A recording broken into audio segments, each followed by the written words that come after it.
Hello, everybody, to episode 6. Can you believe we're on the 6th episode of Scriptwriting for Beginners, hosted by myself, James Brennan? Just goes to show how much, 6 episodes in, how much depth there is into scriptwriting. Obviously, at the moment, we've been mainly reviewing the opening pages of scripts, with some episodes focusing on the more finer details. Obviously, last week was about characters' wants versus needs. But it just goes to show that you can gain a lot from reading other people's work, which is why I've kind of focused on choosing scripts that either I think do a great job of showing you the do's of script writing, or scripts that have a slight different way of writing, i.e., Wolf of Wall Street character descriptions. Same with American Pie. Now, is this because of the genre it was kind of going for, or is it a tonal thing? You know, bearing in mind, I once got taught that if you're writing a comedy script, your action lines should be slightly comical to make the reader laugh whilst they're reading them. Whilst some people disagree, some people may agree. Which is why next week's episode I will be looking at the worst type of movie scripts. Now, before you go, hold on a minute, James, I actually like that film. That isn't I actually quite like that. How dare you say it's a bad film? This isn't going to be necessarily a witch hunt about what film I think, what films rank worse.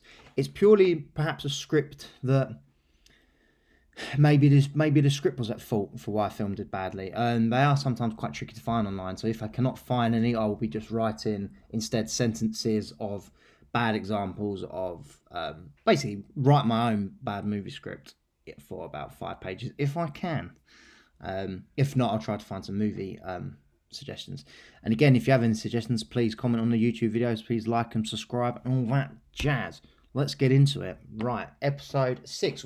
We are looking at Soul, the Pixar film that got released in December. And I sat watching it with my girlfriend and my girlfriend's sister in Cambridge. And it was a really nice, heartwarming film, I suppose, watching it at Christmas time, and the themes and the message that the film tried to portray, I think definitely hit home, especially from an animation, definitely from an animation point of view. Written by these people here. Kent Powers, interesting enough, started off in theatre. He wrote the theatre play One Night in Miami, which then got turned into a film on Amazon Prime. And he adapted his own theatre play to the screenplay. Now, that could be another lesson in itself, theatre plays or adaptations. It's a great movie. If you haven't checked it out, do so already. Focuses on 4 historical black figures in the 50s and 60s, I think, or mainly 60s, I think it was, and One Night in Miami, which is a fictitious telling of an event that kind of did happen but didn't happen. Obviously, we don't know what dialogue that went on. Anyway, that's One Night in Miami. This is Soul.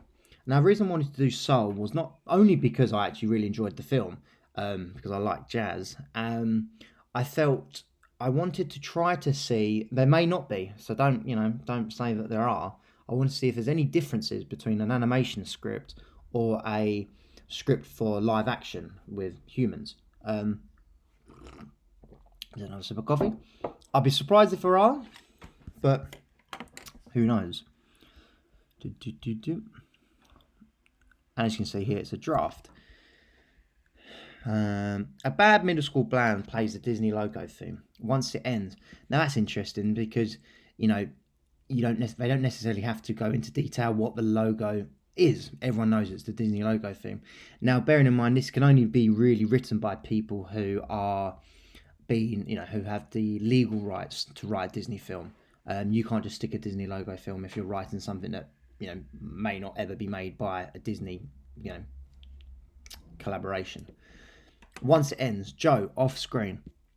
All right, let's try something else. From the top, ready, 1, 2, 3. Middle school band room. Now, interestingly enough, first thing I've noticed is not anywhere here has it stated that it's animation, which to me suggests that either going into this, everyone involved in the project knew it's going to be animation. My only concern with this is if you was to write this and send it to somebody else and didn't state it was animation, this could easily be live action. So maybe that's a good thing. Maybe you open up the possibilities for it to be animation or not.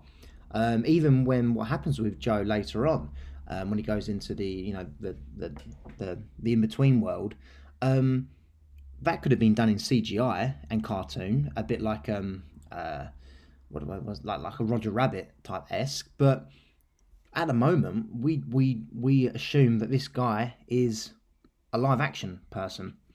A passionate, well dressed middle aged man conducts an off key middle school band. It's painfully bad. Now, interestingly enough, again, Joe in the film is a black musician, voiced by Jamie Foxx. However, his ethnicity isn't stated here. Now, that's another thing that I just find interesting, because is it because it's animation that they knew, like, is this script for people in the know? So they knew it was going to be animation. They knew Joe was going to be represented as a black guy on screen, or was it a last minute decision? It's just interesting. Normally, you state the ethnicity or the country they're from in your character descriptions. Not only does it help casting when it casting directors choose the right actor for it, it also sometimes helps sets the scene with what's going on around them, the world, the dialogue, etc. So that's just one. They're two things I've noticed. Straight away, we know it's to do with music. A trombonist loses a trombone end which lands on the floor with a clank. A trumpeter uses horn to vacuum M&Ms from the floor. Caleb, a saxophonist, pretends to play while actually on his iPhone. Again, great way of showing that this this music class isn't going according to plan. Nobody's here. Nobody really cares, because you've got some guy sucking up M&Ms on the floor. Caleb on his iPhone. Now, interesting enough, Pixar wants to try to keep it as modern as possible by chucking in, actual iPhones. To make it, just because it's animation doesn't mean it can't be set in the real world as we know it. 2, 3. I see you, Caleb. Startled, Caleb tosses the phone into a neighbouring student's sack. Rachel, now you, but Rachel lies across a few chairs. Forgot my sax, Mr. G. Okay, she forgot her sax. And now all of you, Connie, go for it. Joe then motions to Connie, a Chinese-American girl holding a trombone. See, they've written the ethnicity here for Connie, but they didn't do it for Joe, which is just an interesting observation. She's last hope. Connie plays her solo, strong and passionate. Joe smiles, but some of the other kids start giggling, and Connie's confidence in playing suddenly whittles. Now, interesting enough. Now, oh, apologies, that was a bigger mouthful of coffee than I thought. Now, as I said in previous episodes, page 1 of a script is normally meant to give you the gist of what's going to be going on, or a slight thematic of the script. Now, I'm trying to work out, bearing in mind I know what the film, eventually happens in the film. All we know now is he's a music teacher. He's passionate about the job. He's teaching kids, so it might be really unfulfilling. And as you think about it, I've just said it myself, it's unfulfilling. His aim isn't to be a music teacher; it's to be a jazz player in like a band. So he's unfulfilled. And just when he has a little bit of hope with Connie, who's playing really, really well, some of the other kids start giggling, and Connie's confidence goes wrong, and it messes up. Now, that is almost to try to show you that his life isn't fulfilled. It's almost like just when something could be going wrong, people take the mick out of him. Way to go. I don't know why that's in blue. Maybe it was an addition. Joe taps his music stand. Hang on. Why are you laughing? What are you laughing at? Kid's quite down. Oh, and that's dialect. Bearing in mind this is set in New York. So that just really sets a great character, sets the description of a character up really great. As I said to you before, hopefully I have, you should be able to cover up characters' names and be able to tell who the character is speaking purely by dialect and words used. Not to say that if every character, like Caleb, doesn't have to be distinct, but your main characters should be. The kid's quite down. So Connie got lost in it. That's a good thing. Brilliant. How great does that fit in going forward to the overall theme of the film. Connie got lost in it. Now he can mean, obviously in this instance he means the music. He got lost in the jazz music. Bearing in mind later on Joe, he gets in a little trance when he's playing and kind of wanders off in his mind. But quite literally, when he then gets sent to the afterlife, the afterworld, he gets lost in that, and that's a good thing. So he's almost saying not only is it a good thing to get lost in music because of what music can do for you, once he then realises that getting lost in this afterworld, what the things he learns by getting lost and going on that adventure that he does, that's a good thing. To think that's 2 pages in and he already sums that up. Connie stood in the seat, embarrassed as Joe addresses the class. Look, I remember one time my dad took me to his jazz club, and that's the last place I wanted to be. Joe walks to the piano and starts playing whilst he explains.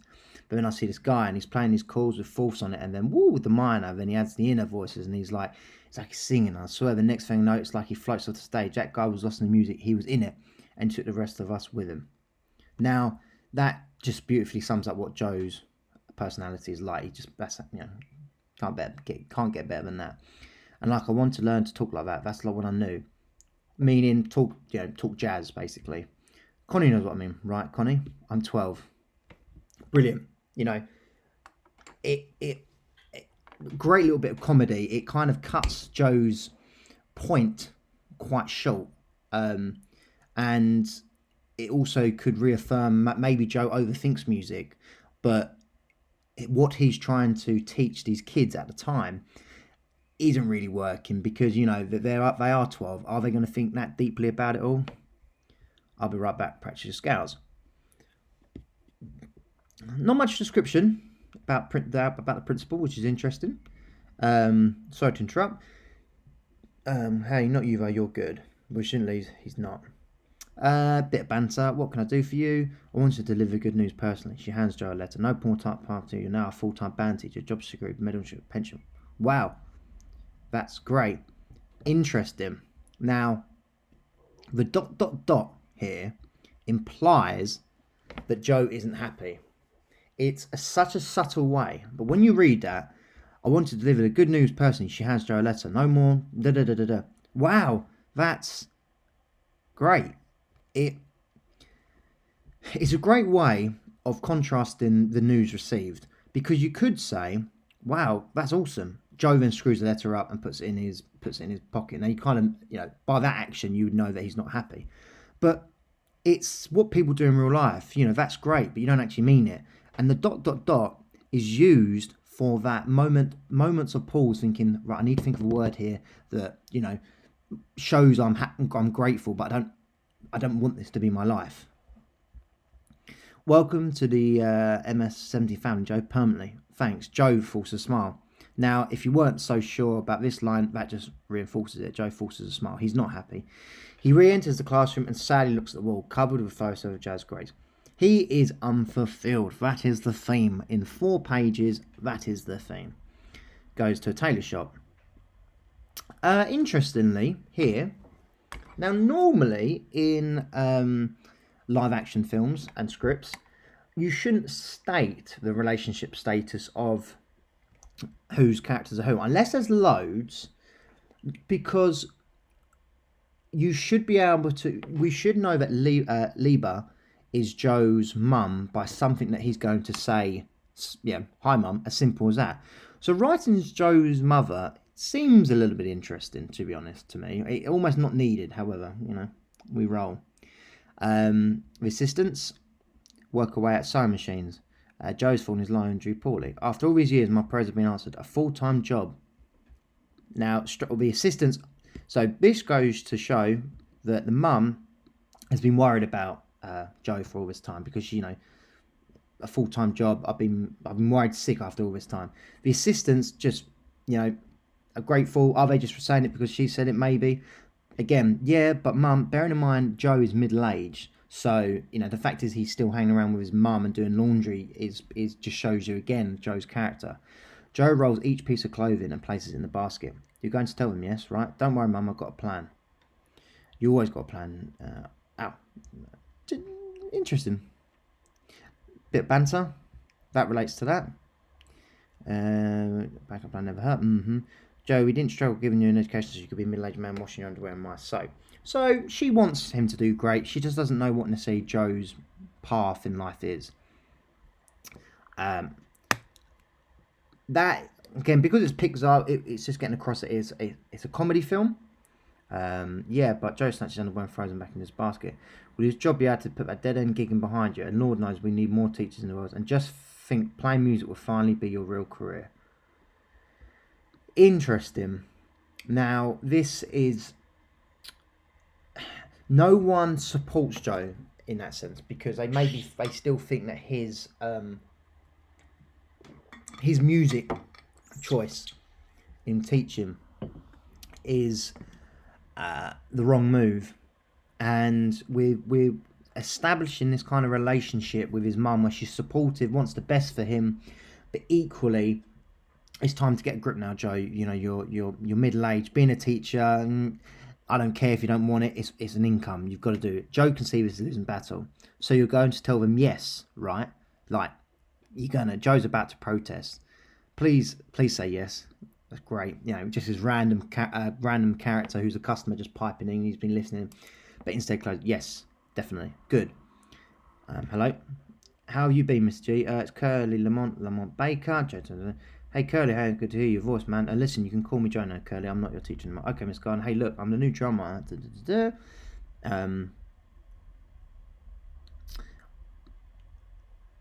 Fantastic.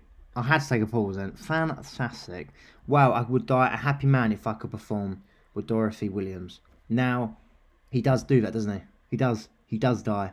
So, in page 6, we're setting up this. What does Joe want to be fulfilled? He wants to play in a jazz band. That's what will satisfy his life goals. He gets that life goal, then he dies. Well, he dies, and then it's the mission to get back to be able to play, to achieve his life goal. Well, this could be your lucky day. Again, brilliant. It's not his lucky day. He goes to the audition and then dies. So the contradiction here is great. It doesn't necessarily prepare you to what's going to happen, but when you look back now, you can see how all of this is building up. It's an awesome morning, great morning. Stated that it's New York. Again, in animation, you can set it in the real world. Doesn't have to be a made-up place. Around Half Note Jazz Club. Deep in the club. Where is, hey Curly, Leon Skipping Town puts in by barn, man, I'll bet. I'm glad you made it. My boy Bishop said he sat on you with a set last year and said you were great. Well, you know, for a coffee shop. This is the person that he's always wanted to play with. Hey Dorothy, this is Cat. Now, as you can see, later on when Joe and the little spirit thing gets transformed into the cat. Now, cat in jazz talk just means, you're a cool cat. It means you're a good player. So it quite literally is a play on words. This is the cat, meaning this is the guy. This is the jazz guy, jazz lingo. But then also later on, when Joe becomes the cat, it is the cat. This is the cat. It's clever. Call me Joe. She's not in. It's a pleasure. She's not impressed. Great way. I mean, this just goes to show that when all this Joe's talking doesn't impress her until he starts playing. What plan does not? Trying to keep the thing. He finally is into tune when Dorothy starts playing and points to him signal. The place will know to come as astral plane.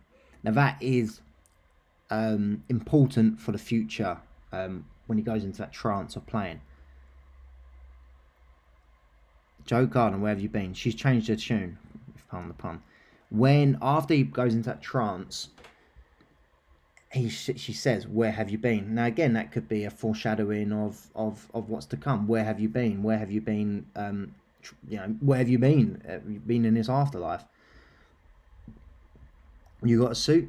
Get a suit. Teach. Great little nickname. A good suit. Back here tonight. First show's at 9. Sound checks. Then we'll see how you do. She walks off stage. Joe explodes at the club. Yes. Woohoo. You see it, Dad? That's what I'm talking about. Now, that's a really nice line. At the sky. Now, again, that is an easy way. A bit like how I said to you earlier about we didn't need to know that Liba was Joe's mum in terms of character description.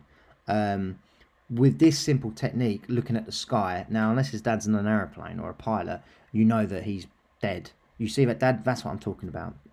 Man walks past with a stroller. Joe runs up to him, pointing at the half note marquee. Look, look, look, you know what that's going to say, Joe? Garner, ha ha ha. Cut to Joe, turns the corner, still on his phone, saying, "You're never going to believe what's happened. I did it, I got the gig, yes." Joe's on his phone, spreading the good news, oblivious to the city around him. This sets up a great little couple of scenes where he kind of escapes death as so. Joe walks right under a huge pallet of bricks as it's lifted into a bunch of bricks fall. Joe just missing him. "Hey pal, you're going to get yourself hurt." But Joe doesn't hear. Joe steps into traffic, just doesn't care. "Just don't tell my mum about this, okay?" Because she wants him to take that teaching job. A huge bus misses him by inches. He doesn't notice. Still oblivious, Joe walks through a sidewalk littered with split banana peels and through a pile of overturned nails. Amazingly, he avoids disaster while on the phone. "Forget class. I'm in a different class. I'm in Dorothy Williams' class, buddy. You know what I'm saying?" Joe turns a corner, still faint. He nearly runs into an old man with an angry dog. The dog lunges at Joe, barking. This could be also another foreshadowing of the dog knows that Joe eventually is going to become a cat. It's things like this which it's tricky to know in hindsight. When you read it, it's a great. It just sets the scene even more so of things going on around him. A dog barks, which would, and something this happens and this happens. It's only when you look back on a script and reflect on it that you can pick up on things that maybe or weren't included for that reason. Now, I'm not saying the dog was included because the dog knew that Joe was going to be a cat, or that that's even what the writer did. But it just gets you thinking, and I just think it's a great way of making a script that fundamentally is quite basic. Most scripts are in terms of a storyline, but having these little talking points on it opens up for discussion. Now, if people were discussing the the theories on your idea, then it shows you that they're enjoying it because they can actually poke. I wouldn't say poke holes in it, but poke little pointers into it and say, well, maybe this relates to that. I've just done it here with an angry dog. Don't try to overthink it. But probably what they've done here is when they planned the script out in their treatment, they knew that Joe was going to become a cat. So why not have funny things leading up to that moment, which almost implies that when he does become a cat, it's no real different. It's the same principle with the whole, this is the cat I was talking about. Now that was done deliberately. That's not an accident. It's, you've taken this idea of Joe being a jazz teacher. Now what do jazz musicians call one another? It's cat, cool cat. So let's have him become a cat later on in life. This is the cat. It just all works so well. Sorry. Joe turns his on the hill to avoid the dog. He starts walking into the middle of the street. A motorcycle narrowly misses him. Woo, that was close. Confident he missed death, he takes a step forward and falls right into a manhole. So it's that kind of final crescendo, which is boom, and he's gone.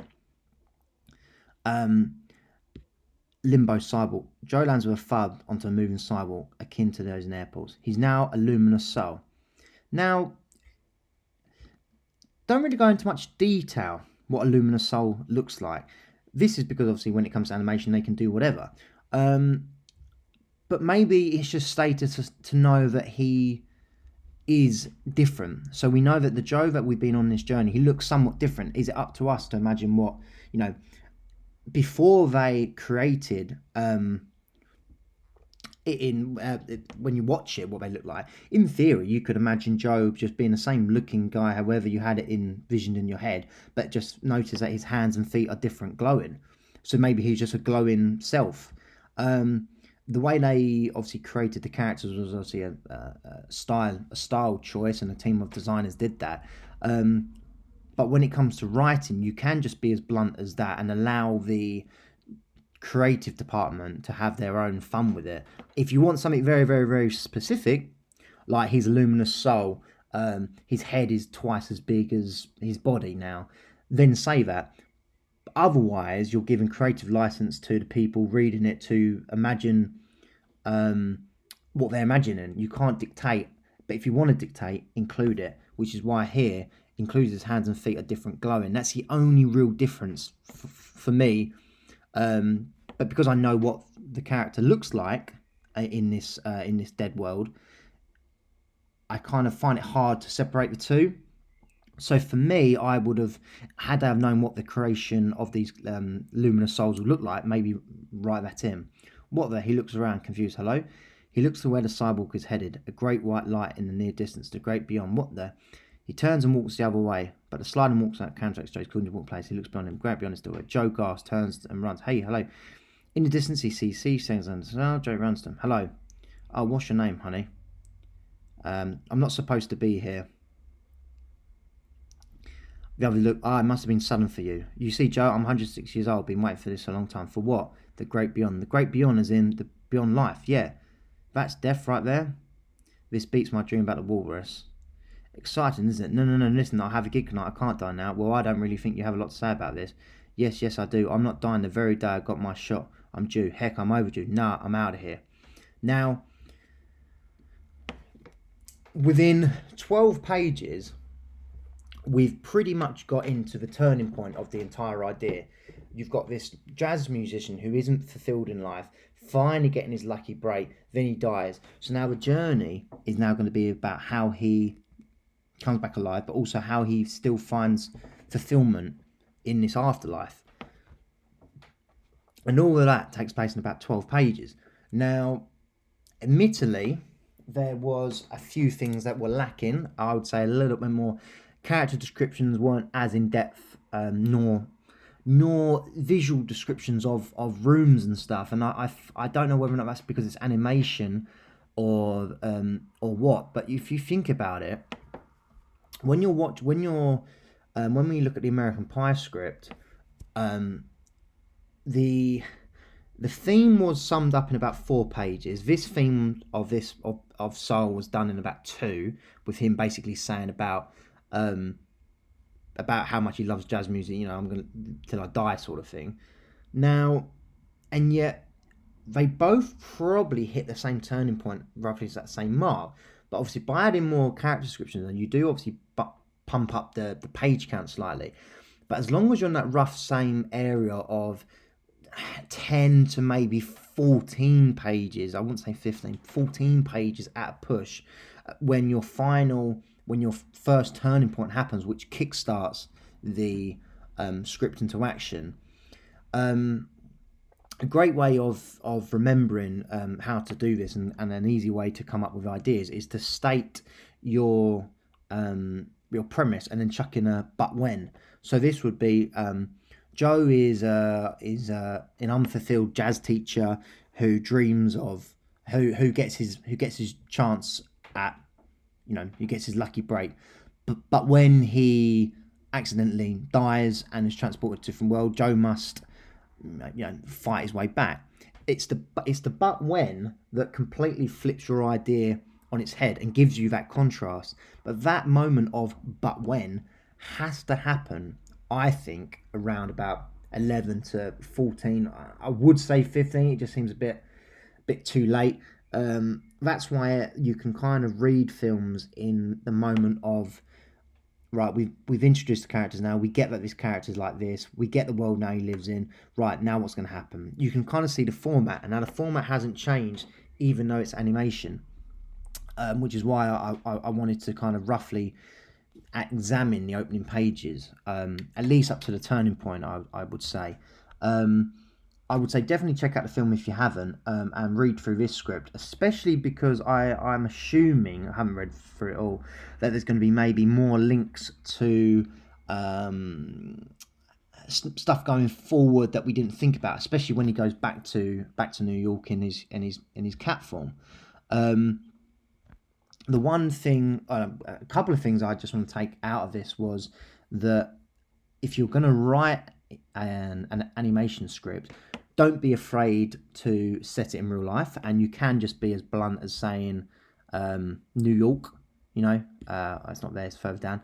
Saying it's in New York, and you don't have to describe your characters unless you want to, because they want to be specific. Same here with the principal. Joe even is described, I wouldn't say in too great a detail. And maybe that's because it's animation, so that they can create whatever you want, and it's more of a partnership. But I personally would somehow state that it's an animation thing moving forward.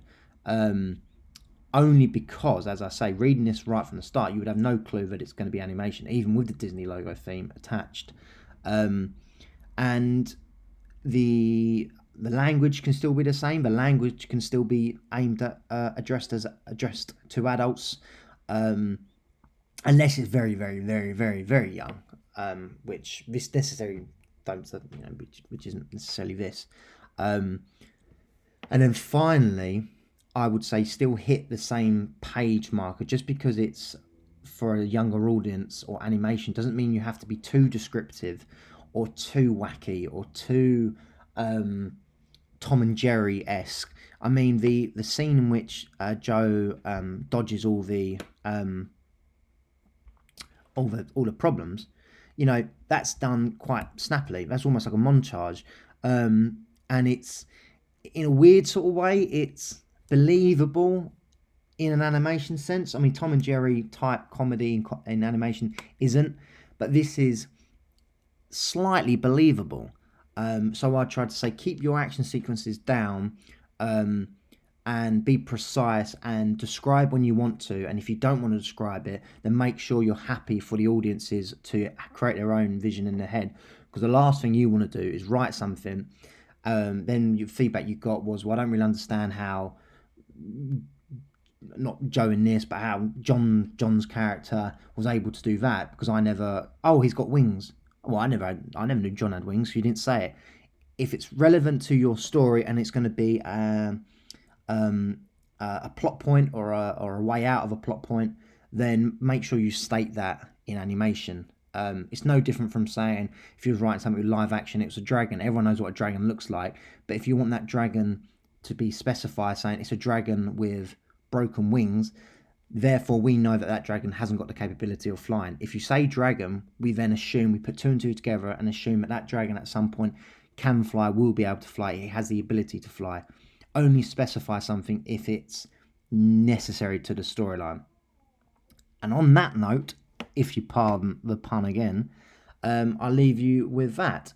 As I say, please subscribe to the YouTube account and check out the other videos. And next week's episode, I will be focusing, as I said before, on the I hate saying the worst movie scripts. It makes me sound like a bloody expert, but definitely scripts that maybe are taboo or do things differently, which I would kind of advise doing. Would probably be the best way of doing it, but it just doesn't sound as easy to say it doesn't roll off the tongue. Neither does this roll off the tongue. I'm waffling. Right. Thank you very much for listening.